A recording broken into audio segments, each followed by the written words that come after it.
Hello friends, નમસ્તે વિદ્યાર્થી મિત્રો.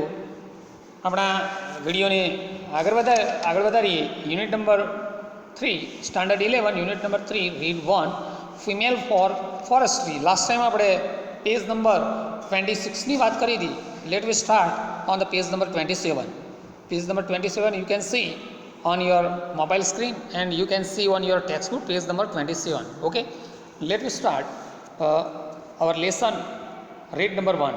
તો અહીંયા લાસ્ટ ટાઈમ આપણે વાત કરી હતી મિત્રો કે ઘણા વર્ષોથી આ જે જંગલના જે વૃક્ષો હતા, જંગલના જે સ્ત્રોત ધરાવતા વિસ્તારોવાળા જે વૃક્ષો હતા, એ વૃક્ષોને શું કરવામાં આવ્યું હતું?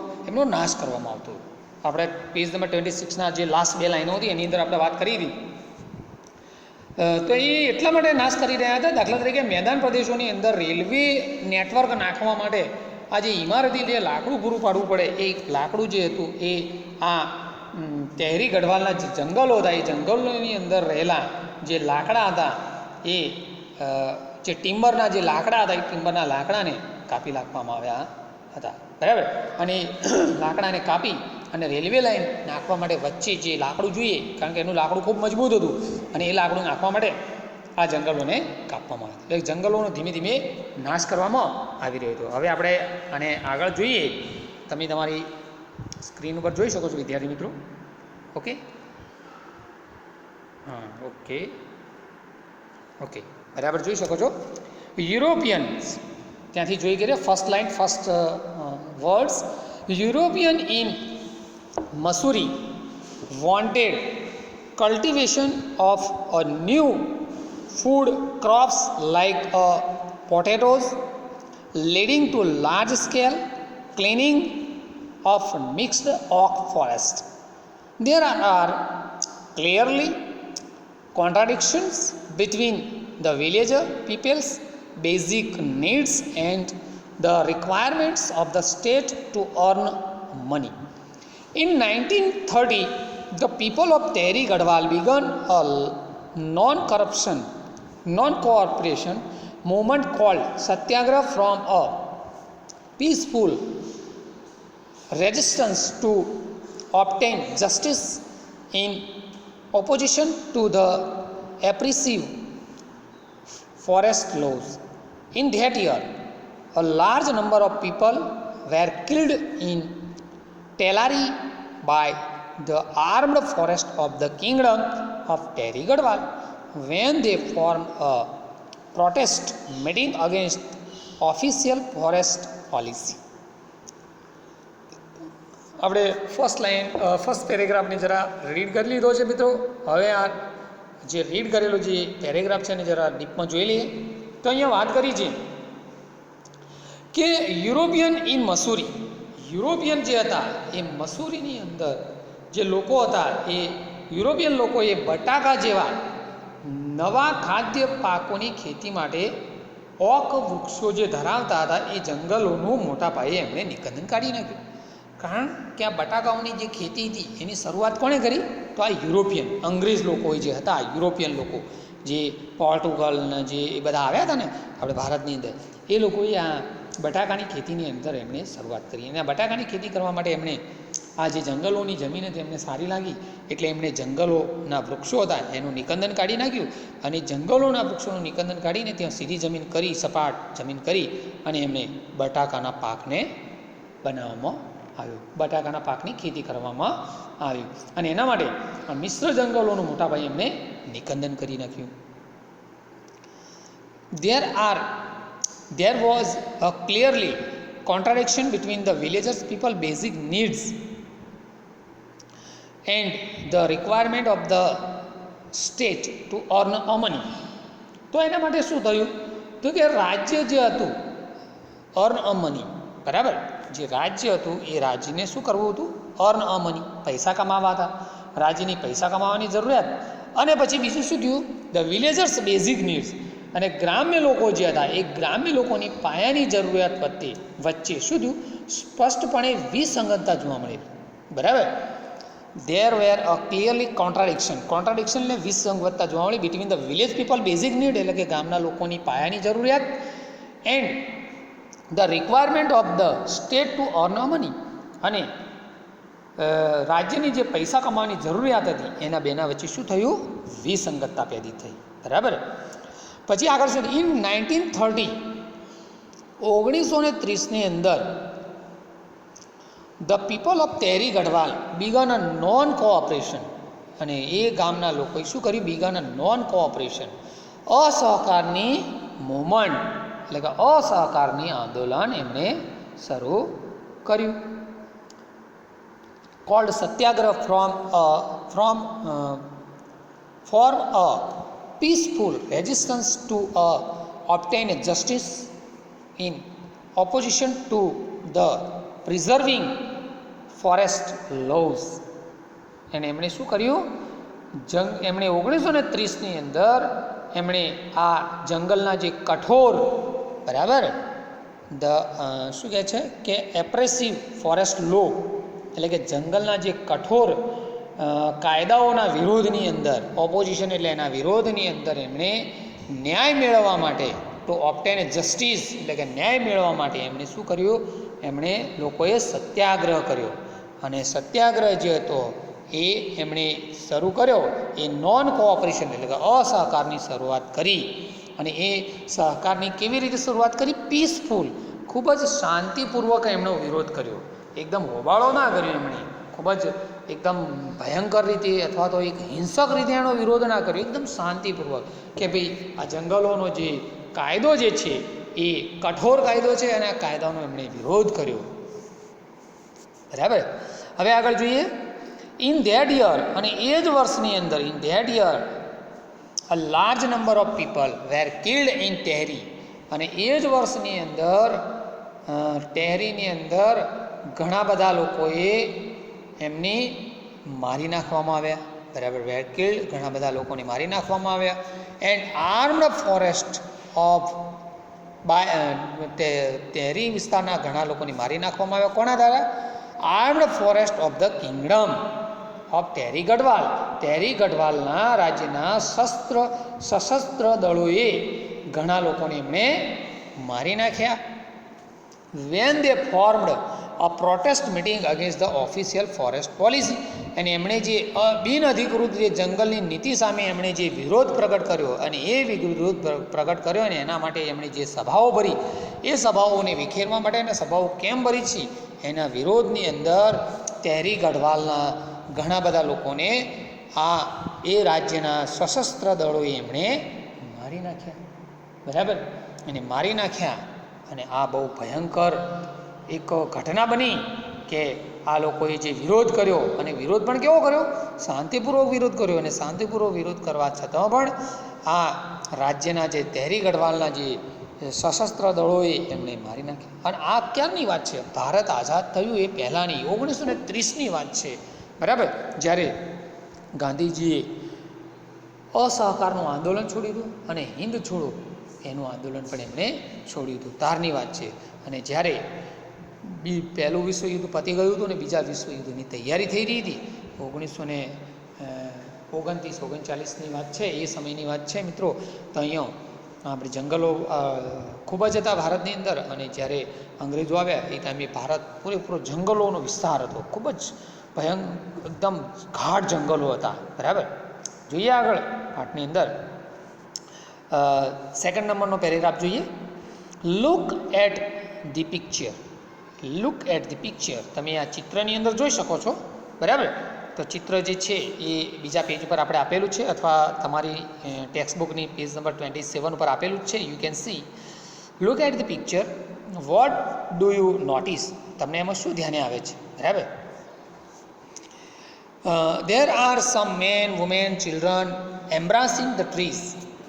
The two men are with a saw in their hands. They want to cut down the trees, but the people are protecting them. They do not allow them to do any harm to the trees as they emotionally attracted to them. It was Chipko moment to save the forest. The moment saved the trees, green forest, and protect the environment. So you can see on your mobile screen. તમે તમારી મોબાઈલની સ્ક્રીનમાં તમે જોઈ શકો છો. Look at the picture, the second paragraph, look at the picture. તમે ચિત્રમાં જોઈ શકો છો. વોટ ડુ દે નોટિસ, તમને શું ધ્યાને આવે છે, બરાબર. There are some men women and children, કેટલાક પુરુષો, સ્ત્રીઓ અને બાળકો, એમ્બ્રાસિંગ ધ ટ્રીઝ, વૃક્ષોને શું કરી રહ્યા છે, બાથ ભળી રહ્યા છે, બરાબર. તમે જોઈ શકો છો ચિત્રની અંદર, તમે પેજ નંબર 27 પર જોઈ શકો છો તો કેટલાક પુરુષો, કેટલાક સ્ત્રીઓ અને નાના નાના બાળકો પણ છે જે વૃક્ષોને શું કરી રહ્યા છે, બાથ ભીડી રહ્યા છે. એમ્બ્રાસિંગ એટલે બાથ ભીડવી. The two men with a saw in their hands, અને બીજા બે માણસો પણ સામે ઊભેલા છે, તમને જોઈ શકાય છે પિક્ચરની અંદર, ચિત્રમાં, કે એમના હાથની અંદર શું છે, સો એટલે કરવત. એમના હાથમાં શું છે, કરવત, જે વૃક્ષોને કાપવાનું એક સાધન છે, બરાબર. જેને બે જે માણસો સામે ઊભા રહી અને એને વેર કરી અને વૃક્ષોને પાડી શકે છે. The two men are with saw in their hands, તેમના હાથની અંદર કરવત છે. They want to cut down the trees, તેમને આ વૃક્ષોને શું કરવા છે, કાપી નાખવા છે. But the people are protecting them, પરંતુ માણસો જે ચોંટી અને રહ્યા છે, વૃક્ષોને બાથ ભીડીને રહ્યા છે, એ એને રક્ષણ પૂરું પાડી રહ્યા છે. They do not allow them to do any harm to the trees, તેઓ આ વૃક્ષોને નુકસાન પહોંચાડવા માગતા નથી. As they emotionally attracted to them, અને તેમને શું કરી રહ્યા છે, ઇમોશનલી એટ્રેક્ટેડ, એમના સાથે એક ભાવનાત્મક લાગણીથી જોડાયેલા છે. આ વૃક્ષો એમના ઘરના સભ્યો જેવા છે અને એમની ભાવનાત્મક લાગણીથી જોડાયેલા છે. It was Chipko movement to save the forest, અને આ શું છે, ચિપકો મુવમેન્ટ, અને શેના માટે, ટુ સેવ ધ ફોરેસ્ટ, જંગલને બચાવવા માટેનું એક ચિપકો મુવમેન્ટ છે. The movement saved the green forest, અને આ મુવમેન્ટ જે છે, આ ચળવળ જે છે, એ શેના માટે, ગ્રીન ફોરેસ્ટ એટલે કે લીલાછમ જંગલોને શું કરવા માટે, બચાવવા માટેનું છે. એન્ડ પ્રોટેક્ટેડ ધ એન્વાયરમેન્ટ, શેના માટે છે, એમના એન્વાયરમેન્ટ, પર્યાવરણને શું કરવા માટે, બચાવવા માટે. પ્રોટેક્ટ એટલે એમને બચાવવા માટે, એમને પ્રદૂષિત થતું અટકાવવા માટે. આગળનો પેરેગ્રાફ જોઈએ, paragraph number 3. Out of the Satyagraha movement has grown the post-independence Chipko hug a tree movement, in which a village have actually put their body around trees to stop them from being felled. Okay, so 2 lines this paragraph only you can see on your mobile screen. Out of the સત્યાગ્રહ, હવે સત્યાગ્રહ જે છે એ સત્યાગ્રહ ચળવળથી માંડી અને સ્વાતંત્ર્યતા બાદ, out of the Satyagraha movement has grown the post independence Chipko, અને એ ટાઈમે સ્વાતંત્ર્ય ચળવળની અંદર, સત્યાગ્રહ ચળવળમાંથી ત્યારબાદ જોઈએ તો સ્વાતંત્ર્ય ચળવળ, ચિપકો ચળવળ એ પણ જન્મી હતી. એની અંદર એ પણ એનો શું થયો હતો, એનો જન્મ થયો હતો, બરાબર. હગ ટ્રી, બરાબર. અને એના પછી ઇન્ડિપેન્ડન્સ એટલે કે એના પછી આપણને આઝાદી મળી હતી. આઝાદી આપણને 1947માં મળી, અને આ ચિપકો આંદોલન એ 1930 બાદ થયું હતું, બરાબર. એટલે કે આ સમયની અંદર આ ચિપકો આંદોલન થયું હતું, કે જે એની અંદર ઇન વિચ વિલેજ, અને એની અંદર આ મુવમેન્ટની અંદર વિલેજ પીપલ એટલે કે આ ગામના જે લોકો હતા, have actually put down there bodies, એમણે પોતાના શરીરને શું કર્યું હતું, put down there bodies around the trees, આ વૃક્ષની આજુબાજુ વીંટળાઈ દીધી હતી. To stop them from the being failed, અને એના આજુબાજુ એમને પોતાના શરીરને એમની વીંટળાઈ દીધી હતી. શેના માટે, આ વૃક્ષોને કાપતા અટકાવવા માટે એમણે આને આજુબાજુ વીંટળાઈ દીધી હતી. એના પછીનો પેરેગ્રાફ જોઈએ મિત્રો, યુ કેન સી.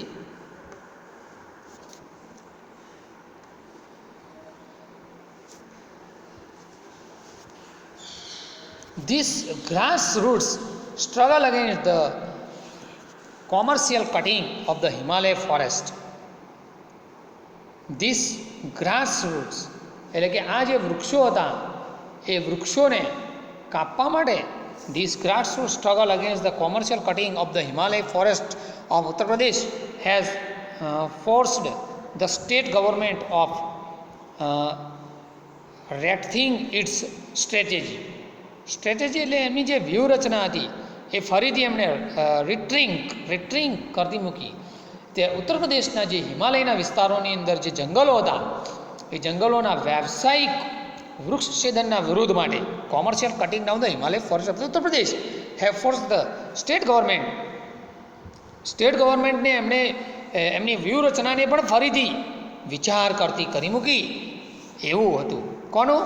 આ ઉત્તર પ્રદેશના લોકોનું, ઉત્તર પ્રદેશના હિમાલય વિસ્તારના જંગલોમાં વ્યાવસાયિક વૃક્ષછેદનના વિરોધ માટે એમણે એવી મોટી ચળવળ ઉપાડી કે આ ચળવળના ભાગ સ્વરૂપે એમણે એમની વ્યૂહરચના માટે પુનઃ વિચારણા કરવા માટે એમને મજબૂર કરી દીધી.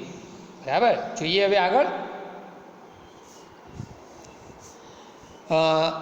કોમર્શિયલ ફેલિંગ, બરાબર, commercial felling in fact is now a banned above the heights of 1000 metre. એટલે કે હકીકતમાં વ્યાવસાયિક વૃક્ષછેદનનો 1000 મીટરની ઊંચાઈ ઉપરથી નિષેધ ફરમાવવામાં આવ્યું છે.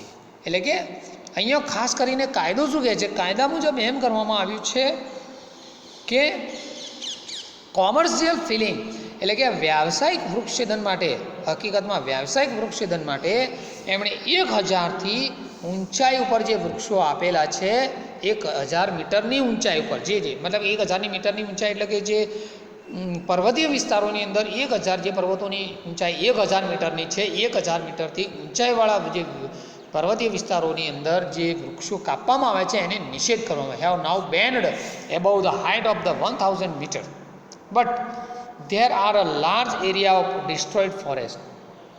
બરાબર, પરંતુ અહીંયા નાશ પામેલા જે જંગલોનો વિસ્તાર જે છે એ અહીંયા જોવા જઈએ તો ઘણો મોટો છે. But there are the large area of degraded forest and the forest department has failed to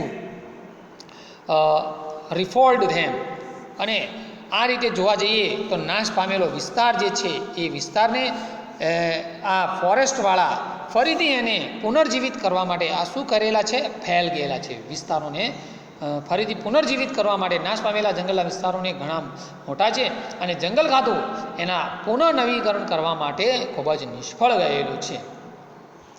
as a result, અને એના પરિણામે શું થયું છે? As a result there is now a scarcity of animal food and the domestic fuel and acute water shortage. અને એના કારણે શું થયું છે?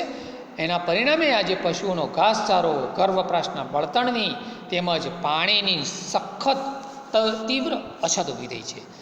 બરાબર, as a result there is the scarcity એટલે કે અછત ઊભી થઈ ઓફ ધ એનિમલ્સ ફોડેડ, પ્રાણીઓના ઘાસચારાની, ડોમેસ્ટિક ફ્યુઅલ એટલે કે ઘરગથ્થુ જે બળતણ જોઈએ એને, એન્ડ એક્યુટ વોટર શોર્ટેજ અને તીવ્ર વોટર શોર્ટેજ એટલે કે પાણીની પણ તીવ્ર અછત ઊભી થઈ છે.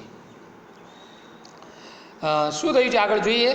ધ વુમેન સફર મોસ્ટ, અને એના કારણે સ્ત્રીઓએ બહુ જ ભોગવવાનું આવ્યું છે. સ્ત્રીઓએ ખૂબ જ હાલાકી ભોગવવી પડે છે કારણ કે આનો મુખ્ય આધાર સ્ત્રીઓ છે. In many parts of the hills, અને મેની પાર્ટ્સ ઘણા વિસ્તારોની અંદર એની અસર જોવા મળી છે. ઓકે વિદ્યાર્થી મિત્રો, હવે આપણે આ વિડીયોને અહીંયા સમાપ્ત કરીએ અને નેક્સ્ટ વિડીયોની અંદર આપણે વાત કરીશું. Okay, thank you.